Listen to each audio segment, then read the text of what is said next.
Peace and riches blessings. I am Michael B. Beckwith, the host of Take Back Your Mind.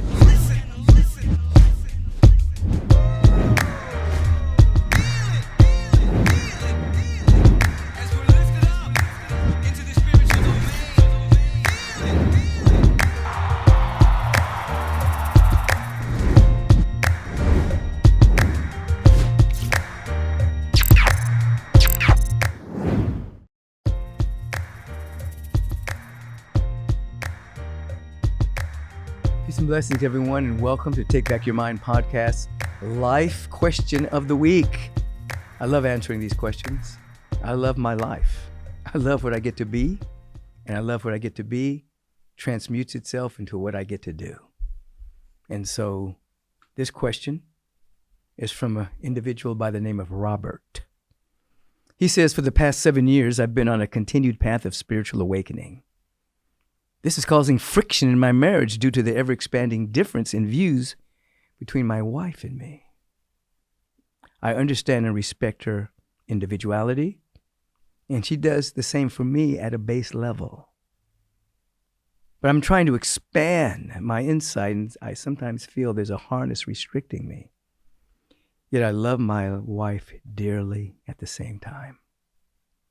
I understand she's on her own path, and that spirituality isn't a part of it. Can you offer any advice on how to handle this? This is a fork in the road that pretty much many relationships and friendships come to.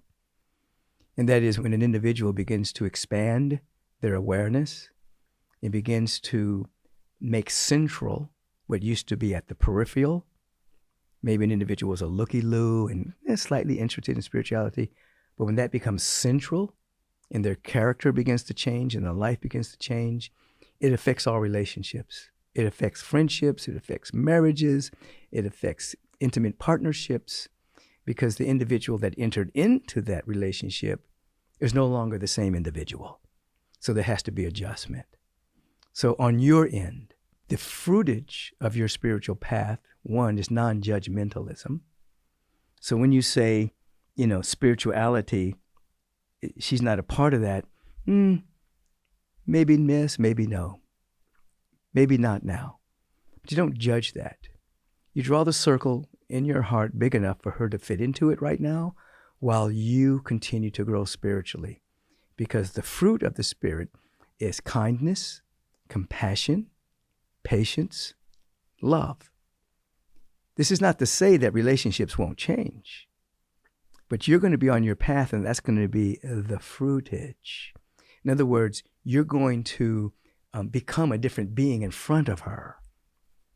Things that you used to be about are not going to be there anymore. So she's going to see, if she's willing, she's going to see a man be transformed and become a better version of himself.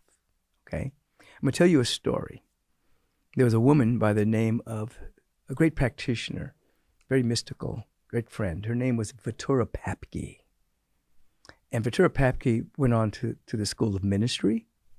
She later didn't want to be a minister because she didn't want to be encumbered with administration and fundraising and all the personalities that happen in a spiritual community. She just wanted to be a spiritual practitioner. Anyway, her husband had nothing to do with that. He didn't believe in it. It was all woo-woo. But she did. So he didn't stop her from going to spiritual communities and being present in spiritual conferences and being a spiritual practitioner. He just didn't want to have anything to do with it, but he loved his wife. And Vitura Papke loved her husband. It was a mixed marriage, so to speak. Now, one day she was coming home from a conference, and this was pre the major use of cell phones. It's a number of years ago. Her car, the engine started smoking and started, there's a little fire there, and the car stopped, but she was able to turn the wheel and get off the road on the freeway. There was no call boxes around, and she didn't have a mobile phone. Car obviously couldn't start. So she prayed, and she prayed that she at least be able to drive the car home. She went and she turned the ignition, the car started. She drove home, parked it in the driveway, She went inside and told her husband, listen, the car started smoking on the freeway. It stopped. I prayed, got it started again. It's in the driveway. Can you check on it for me and see what we need to do?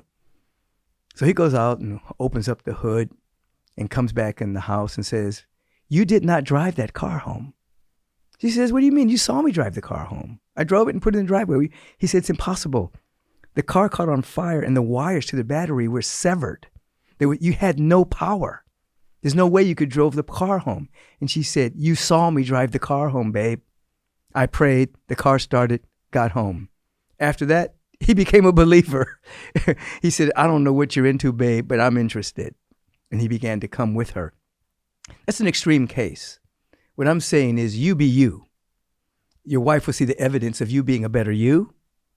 And there may be some seed planting, some openness, some, hey, babe, there's something different about you. Your friends may even say things to you that there's something different about you if you've been practicing for the last 7 years. So draw the circle big enough and let her fit in it. That's not a guarantee that the relationship is going to stay the same. But it is a guarantee that whatever happens, love will prevail.